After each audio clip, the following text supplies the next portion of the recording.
Hey guys, welcome to IG Commerce classes. I am Reba and I am going to teach you important regional organization.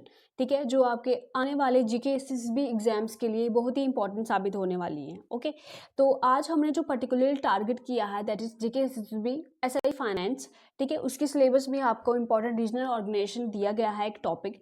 तो आज हम 4 ही लेंगे, others जो हैं वो हम नेक्स्ट पार्ट में कवर करेंगे। तो मैं आपको इजी वे में इसको मेमोरी टेक्निक्स और ट्रिक्स के साथ में बताऊंगी, साथ में मैप विजुअलाइजेशन भी कराऊंगी ताकि आप जो मैक्सिमम पार्ट है इसका इसी वीडियो में रिटेन कर जाएं और जो अपने एग्जाम में हैं अच्छे से स्कोर कर पाएँ। ठीक है, तो विदाउट वेस्टिंग एनी टाइम चलिए स्टार्ट करते हैं। So we will start with BRICS. Okay, so BRICS stand for Brazil, Russia, India, China and South Africa. Okay, तो जब इसकी फॉर्मेशन हुई थी 2006 में, तो तब सिर्फ 4 ही इसमें कंट्रीज थी। ठीक है, that is Brazil, Russia, India and China, and South Africa इसमें लेटर ऑन 2010 में एड ऑन हुआ था। ठीक है, अगर इसके हेडक्वार्टर की बात करते हैं that is BRICS tower, that is located in Shanghai, China.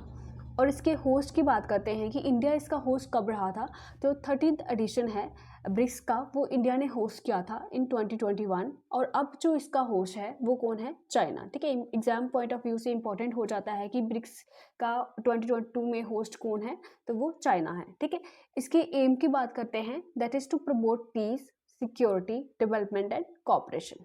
Okay, I hope you understand this. Next पढ़ते हैं। So next we move on to ASEANs. ASEAN stand for the Association of Southeast Asian Nations. ठीक है, अगर आपने world geography पढ़ी है तो आपको पता होगा कि साउथ ईस्ट एशिया में कौन कौन सी कंट्रीज आती है। ठीक है, वही इसकी मेंबर कंट्रीज है। ठीक है, टोटल मेंबर कंट्रीज कितनी है इसकी? 10 है। ठीक है, तो अगर हम इस्टेब्लिशमेंट की इसकी बात करें that was establish in 8 August 1967 in Bangkok, Thailand. Okay, so headquarter की बात करते हैं that is in Jakarta, Indonesia.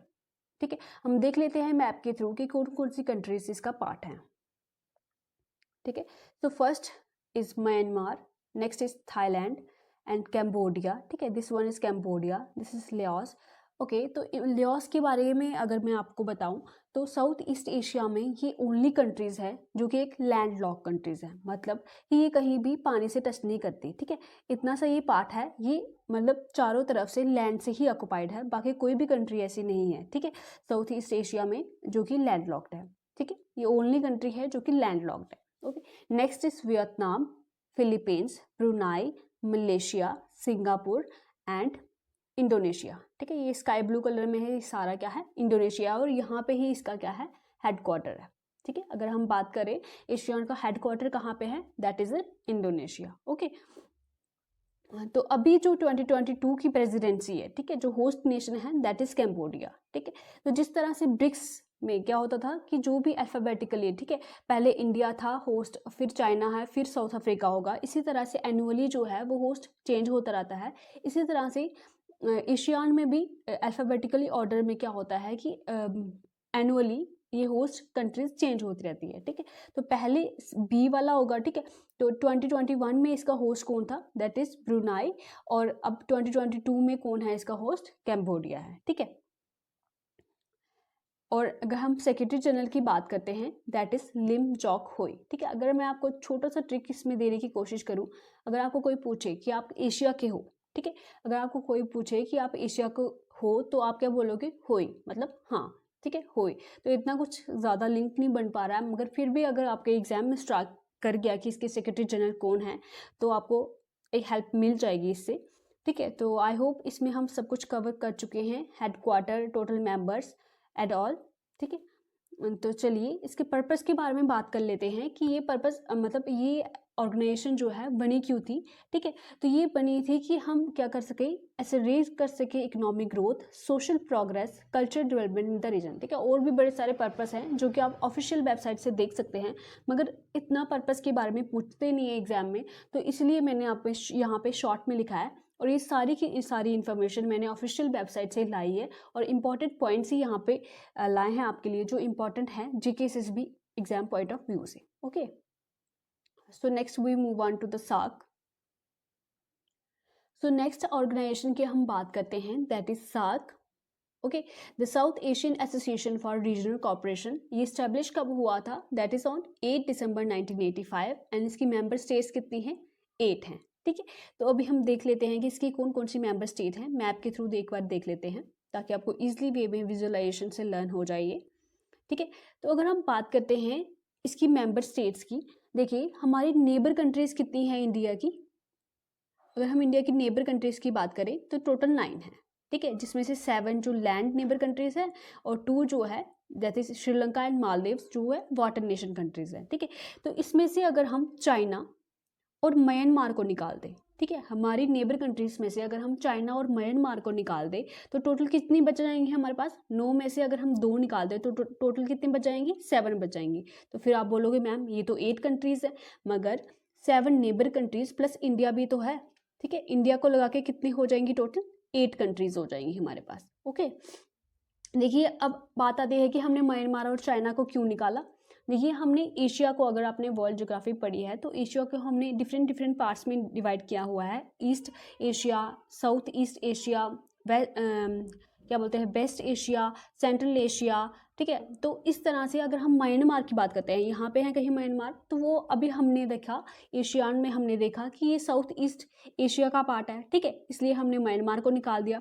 अब चाइना की बात करते हैं तो ये तो ईस्ट एशिया में आता है, तो ये भी इसका पार्ट नहीं बनेगा, ठीक है। जो मेंबर कंट्रीज बाकी बच गई that is Afghanistan, Pakistan, India, Nepal, Bhutan, Bangladesh, Maldives and Sri Lanka, ये सार्क का पार्ट बन जाती हैं, ठीक है। आई होप आपको ये समझ आ रहा होगा, ठीक है। तो अगर हम बात करते हैं इसके हेडक्वार्टर की, that is in Kathmandu, Nepal, and इसके हेड जो हैं दैट इज इसाला, रुवांड, वैराकून, जो कि श्रीलंका को बिलोंग करते हैं, ओके।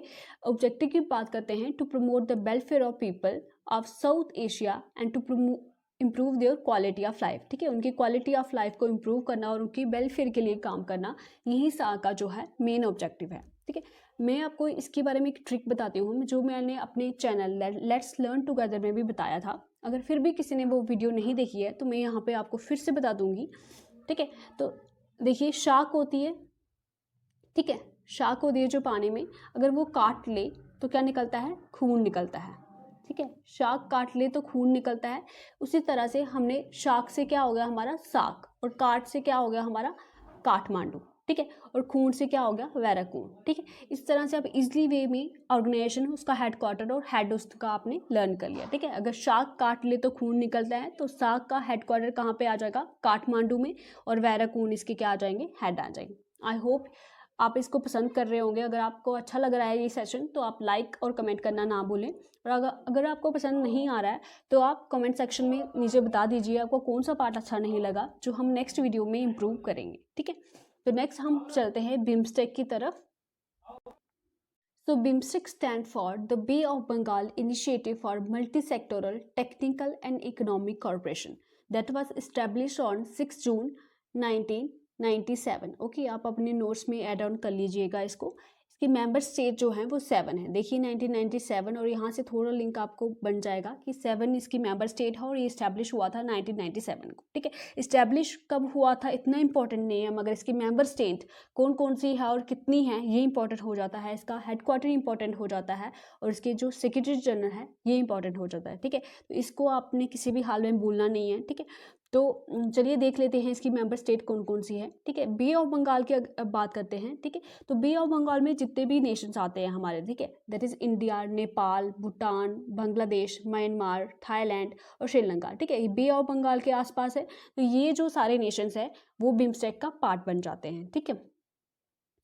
अगर हम इसकी सेक्रेटरी जनरल की बात करते हैं that is Tenzin Lekpal, and headquarter इसका ढाका बांग्लादेश में है, ठीक है। अगर मैं आपको इसकी एक मेमोरी टेक्निक की बात करूं तो देखिए भीम, ठीक है, अगर हम महाभारत की बात करते हैं तो वहाँ पे भीम थे, ठीक है। तो भीम बहुत ही शक्तिशाली योद्धा थे, तो अगर भीम धक्का दे दे, ठीक है, अगर भीम धक्का दे तो क्या होता है? सब फेल हो जाते हैं, ठीक है। ऐसे भी आप याद रख सकते हैं कि भीम धक्का दे तो सब गिर जाते हैं, फाल हो जाते हैं, ठीक है। फाल हो जाते हैं, इस तरह से भी याद रख सकते हैं, या भीम धक्का दे तो सब फेल हो जाते हैं, इस तरह से भी आप याद रख सकते हैं। ठीक है, तो भीम से हो गया बिम्स्टेक, और धक्का से हो गया कि इसका हेडक्वार्टर कहाँ पे है, ढाका बांग्लादेश में है, और फेल से हो गया लेक फेल। ठीक है, टेंजिन लेक फेल क्या है, इसकी सेक्रेटरी जनरल है। ठीक है, आई होप आपको ये समझ आ रहा होगा। तो नेक्स्ट मैं आपके लिए कुछ इंपॉर्टेंट MCQs लाई हूँ जो आपके रीसेंट JKSSB एग्जाम में पूछे गए हैं। एज सच मुझे इन रीजनल ऑर्गेनाइजेशन पे कोई भी MCQ दिखा नहीं, मगर इसी तरह के जो इंपॉर्टेंट ऑर्गेनाइजेशन पे क्वेश्चन पूछे गए हैं तो वो मैं आपके लिए लेके आई हूँ, ताकि आपको आइडिया लग जाए कि किस तरह के क्वेश्चन पूछे जा रहे हैं और आपको किस चीज़ पे ज़्यादा फोकस करना है। ठीक है, तो यहाँ पे पहला क्वेश्चन देखिए आप, where is the headquarter of UNEP। ठीक है, यूनाइटेड नेशन इन्वायरमेंट प्रोग्राम का हेडक्वार्टर पूछा गया है, तो करेक्ट आंसर क्या है, नैरोबी। तो ये किसकी कैपिटल है, दैट इज कीनिया। ओके, तो next is where is the headquarter of UN secretariat located. ठीक है, तो इसका हेडक्वार्टर कहाँ पे है, तो दैट इज इन न्यूयॉर्क। देखिए यहाँ पे आप हेडक्वार्टर के ऊपर ही क्वेश्चन पूछे जा रहे हैं, तो हेडक्वार्टर आप किसी भी ऑर्गेनाइजेशन का छोड़ के नहीं जाएंगे, सब हेडक्वार्टर पढ़ के जाएंगे, ताकि आप इजिली वे में एग्जाम में आने वाले क्वेश्चन को टैकल कर पाएँ। ठीक है, अगेन यहाँ पे हेडक्वार्टर पूछा गया है यूनिसेफ का, तो इसका भी हेडक्वार्टर कहाँ पे है, that is in New York. Next one is North Atlantic Treaty Organization founding treaty was signed in. ठीक है, नेटो की जो ट्रीटी है वो कहाँ पे साइन हुई है, ये पूछा गया है, तो that was signed in Washington. So next question मैंने आपका करंट अफेयर से लिया है।